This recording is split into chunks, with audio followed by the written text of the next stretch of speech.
Assalamualaikum warahmatullahi wabarakatuh. Baik, hari ini kita akan mempelajari mengenai bilangan kompleks. Dan di sini saya ingin memaparkan sedikit mengenai bilangan kompleks itu sendiri. Dan untuk belajar bilangan kompleks, hal yang harus kita tahu pertama adalah definisinya. Setelah itu operasi aljabar, lalu sifat-sifat, dan yang terakhir adalah konjugat. Konjugat di sini bisa disebut sebagai bilangan sekawan. Nah, sebelum masuk ke definisi, kita harus tahu macam-macam dari bilangan. Nah, teman-teman juga sudah melajari macam-macam bilangan itu apa saja, dan di sini saya ingin menampilkan secara singkat. Baik, macam-macam bilangan. Yang pertama adalah n. N di sini adalah bilangan asli. Nah, contohnya adalah 1, 2, 3, dan seterusnya. Lalu, bilangan dengan cangkupan yang lebih luas dari n itu ada Z kapital. Nah, Z kapital ini mewakili dari bilangan bulat yang terdiri dari bilangan asli, 0, dan bilangan negatif. Lalu, bilangan yang lebih luas dari Z itu ada dengan simbol Pi. Pi ini adalah bilangan rasional. Bilangan rasional itu mempunyai rumus A per B, di mana A dan B itu anggota bilangan Z, dan B tidak boleh sama dengan 0. Lalu bilangan yang lebih luas dari Pi dengan simbol R itu adalah bilangan real. Bilangan real terdiri dari bilangan rasional dan bilangan irasional. Nah, bilangan rasional dengan rumus A per B tadi, yaitu contohnya adalah setengah, sepertiga, 2 per 3, 2 per 5, dan seterusnya. Lalu untuk bilangan irasional, contohnya yaitu akar 2, akar 3, akar 5, akar 7, dan seterusnya. Bilangan dengan cangkupan yang sangat luas itu adalah bilangan kompleks. Nah, untuk apa sih kita belajar bilangan kompleks? Nah, untuk mengetahui tujuan itu, kita masuk ke contoh soal seperti ini. Nah, berapakah nilai X dari X kuadrat plus 4 sama dengan 0? Nah, kita kan pernah menjumpai soal yang X kuadrat dan 4 sama dengan 0, berapa nilai X-nya? Nah, di sini kan pasti teman-teman juga sudah bisa menebak ya X-nya berapa dengan memindahkan ruas dari min 4 itu ke ruas kanan kan menjadi 4. Nah, didapat nilai X-nya adalah plus minus 2.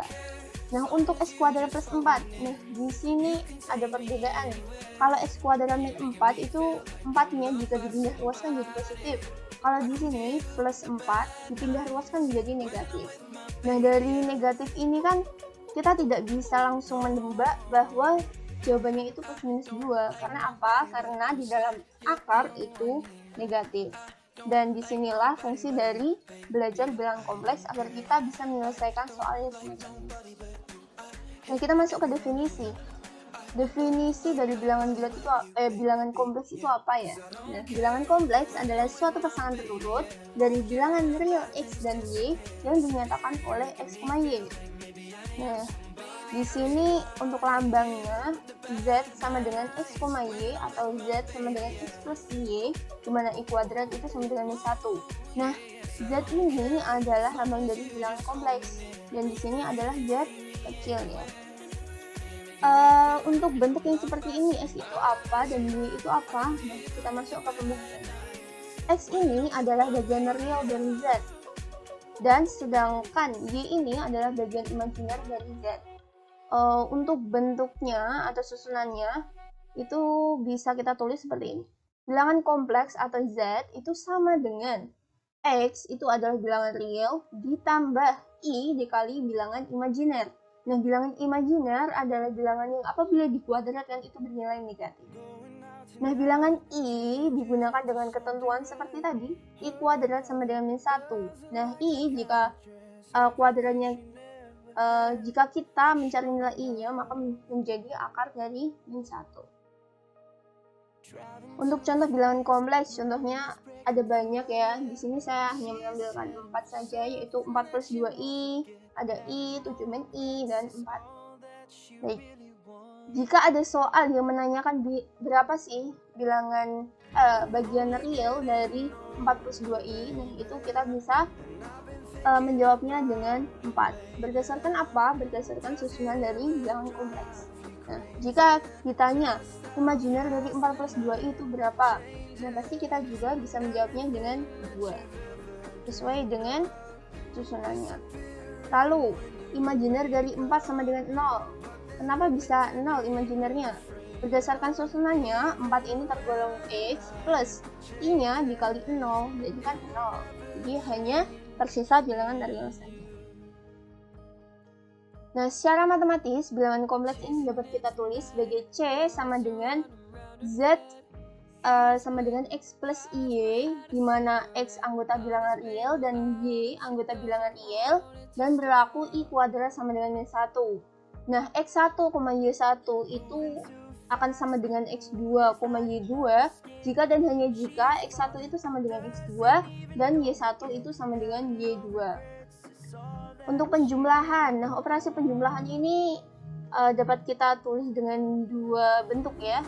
Nah di sini ini kan sama-sama Y1 plus Y2. Nah kita dapat menulisnya dengan bentuk seperti ini atau dengan bentuk yang seperti ini.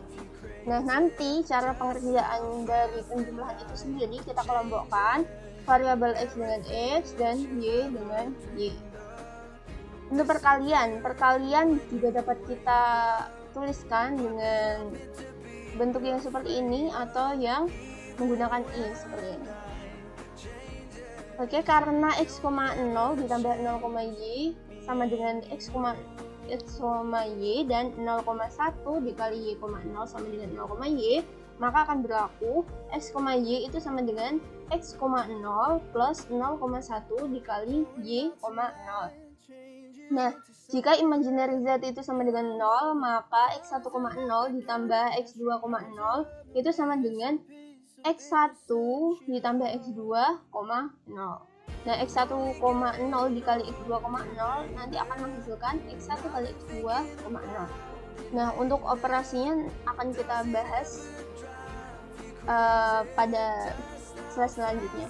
Nah, kita masuk dulu pada bidang kompleks. Nah, bidang kompleks ini dapat kita tuliskan dengan diagram kartesius. Nah, di sini sumbu Y-nya adalah imajiner dan sumbu X-nya itu adalah bilangan real.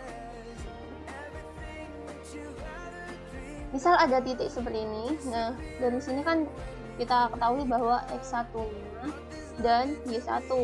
Nah, bilangan kompleks itu kan kita tuliskan sebagai Y kan, berarti Y1 sama dengan X1 plus Y1 atau bisa Y1 sama dengan X1, Y1.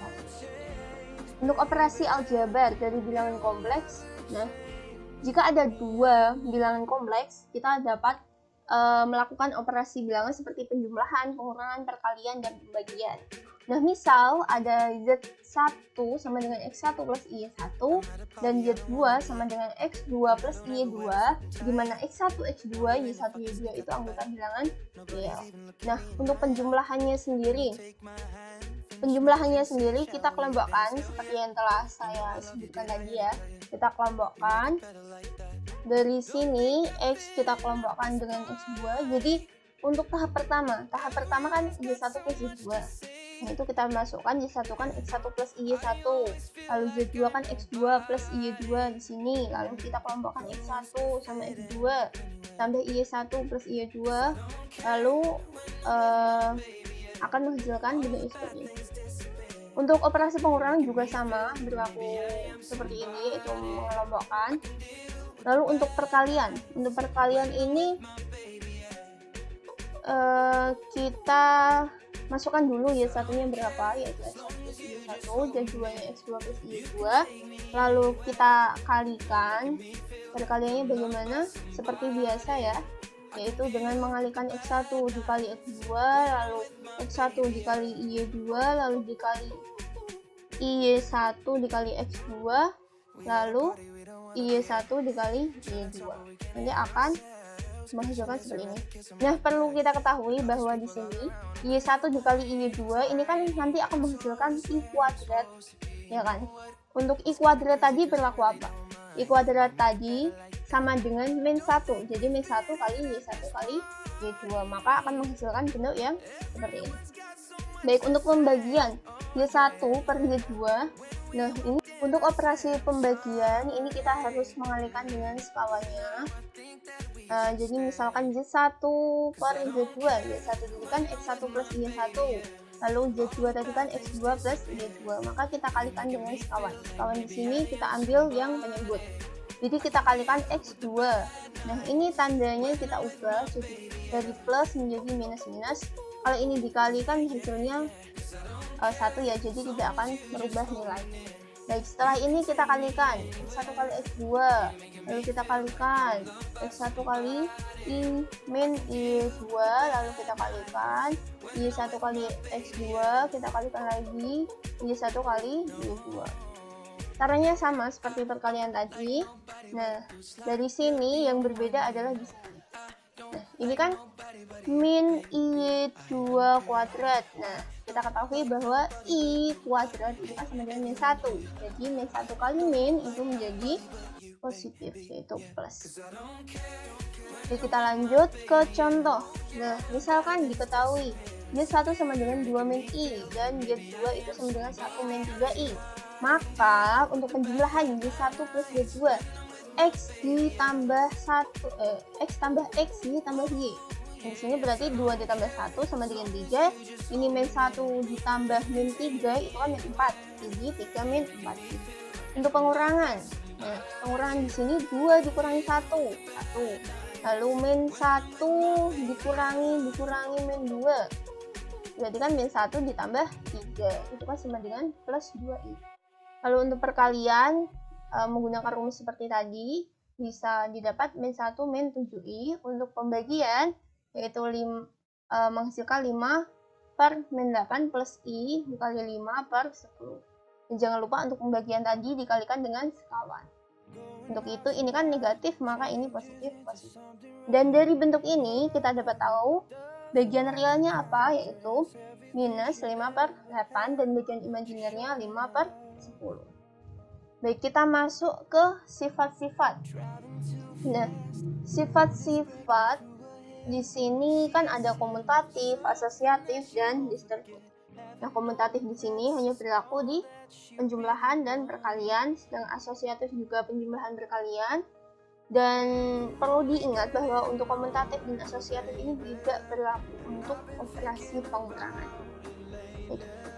Kita yang pertama yaitu komutatif di penjumlahan.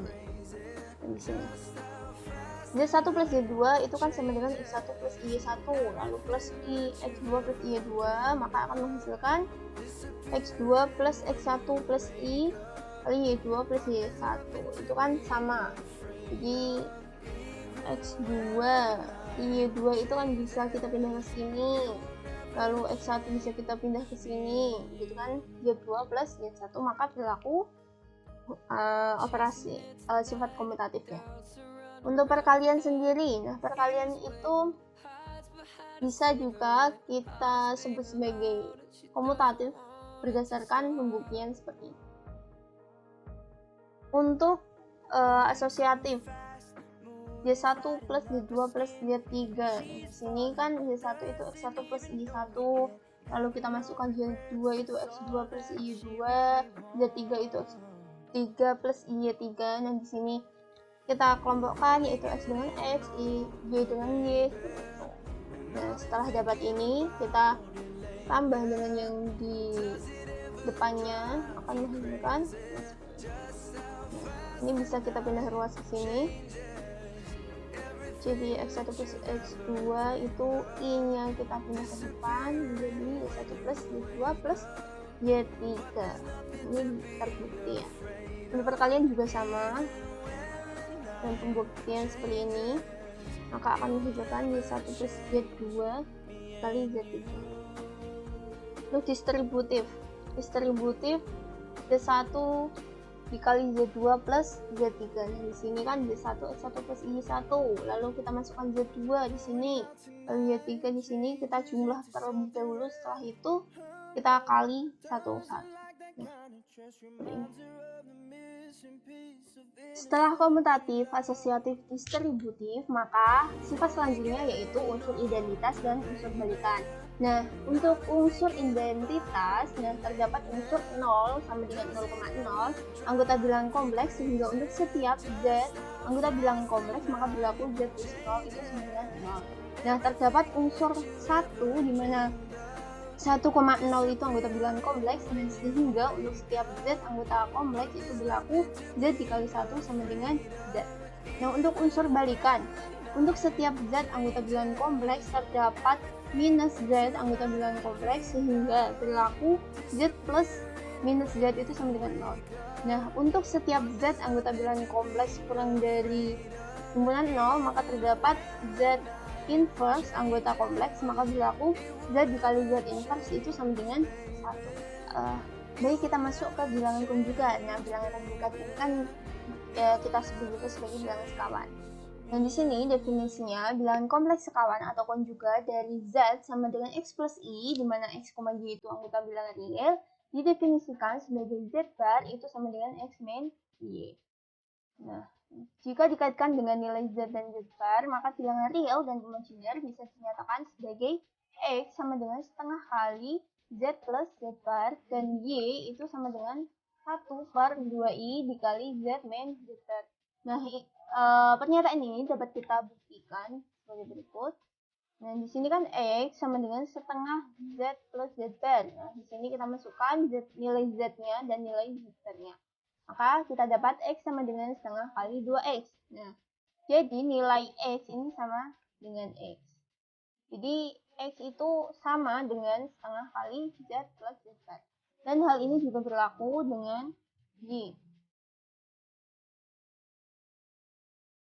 Jika di sini dalam bidang kartesius ya, Z dan Z bar itu kan saling bertolak belakang. Nah, di sini apabila ada Z, itu Z-nya itu X plus Y, maka kita ketahui Y-nya di sini dan X-nya di sini. Lalu setelah dicerminkan, maka akan menghasilkan di sini adalah minus Z, dan di sini adalah Z bar. Z bar sama dengan X min Y. Lanjutkan ke operasi konjugat dari bilangan kompleks. Nah, di sini juga ada operasinya, yaitu operasi penjumlahan, pengurangan, perkalian, dan pembagian. Nah, di sini kita juga akan mengaitkannya dengan bagian real dari bilangan Z dan bagian imajiner dari bilangan Z. Nah, nanti juga kita akan mendapatkan bentuk-bentuk yang seperti. Nah, kita mulai untuk pembuktian yang pertama, yaitu Z1 plus Z2 bar. Nah, yang pertama harus kita lakukan adalah memasukkan nilai dari Z1 dan Z2. Nah, setelah dimasukkan, akan menghasilkan bentuknya seperti ini. Setelah itu kan ini masih dalam bentuk bar. Setelah dicerminkan, maka akan menghasilkan minus. Nah, seperti tadi ya, pada diagram. Jadi, ini kan untuk diagram kartesius. Untuk titiknya tadi di sini, maka dicerminkan menjadi di bawah. Jadi, akan menghasilkan Y-nya itu minus. Untuk operasi perkalian juga sama. Nah, tadi kan bar, maka yang minus itu yang bagian Y-nya. Akan menghasilkan Z1 bar dikali Z2 bar. Jadi di sini mempunyai arti bahwa Z1 kali Z2 bar itu sama dengan Z1 bar dikali Z2 bar. Untuk Z double bar ini akan sama dengan Z. Caranya yaitu misal kita ambil X plus Y, lalu kita masukkan di sini. Tadi kan kita juga sudah belajar bahwa Z bar itu kan X min Y. Nah, tinggal kita masukkan, setelah dicerminkan maka menjadi X min Y. Seperti ini akan menghasilkan X plus Y. Nah, kita tahu bahwa X plus Y itu adalah bentuk dari Z. Untuk operasi pembagian juga sama seperti tadi. Setelah kita kalikan dengan sekawan, lalu kita ubah dari bar menjadi bentuk biasa, yaitu bentuk kompleks, maka akan menghasilkan Y1 bar plus Y2 bar. Untuk F, Z dikali Z bar itu kenapa bisa jadi bagian Z kuadrat plus bagian imajiner Z kuadrat. Dan di sini kita ambil Z sama dengan X plus Y, dan kita ketahui bahwa Z bar itu kan X min Y. Jadi Z dikali Z bar itu akan menghasilkan X plus Y dikali X min Y. Setelah kita kalikan satu per satu, maka akan menghasilkan X kuadrat plus Y kuadrat. Nah, kita ketahui bahwa X itu kan bagian real dari Z, maka kita tuliskan real dari Z kuadrat plus imajiner dari Z kuadrat. Nah, untuk penjumlahan, Z dijumlah dengan Z bar akan menghasilkan 2 real dari Z. Nah, buktinya ambil Z sama dengan X plus Y, Lalu maka Z bar itu kan sama dengan X min Y. Nah, berarti Z plus Z bar kita masukkan akan menghasilkan 2X. Nah, X ini adalah real dari Z. Untuk selanjutnya, Z min Z bar itu akan menghasilkan 2I dikali imajiner dari Z. Nah, setelah kita masukkan nilai-nilainya akan menghasilkan I dikali 2Y. Yang kita ketahui bahwa Y itu kan imajiner dari Z. Terima kasih, sekian dari pemaparan saya pada pagi hari ini. Semoga teman-teman bisa memahaminya. Sekian dari saya. Wassalamualaikum warahmatullahi wabarakatuh.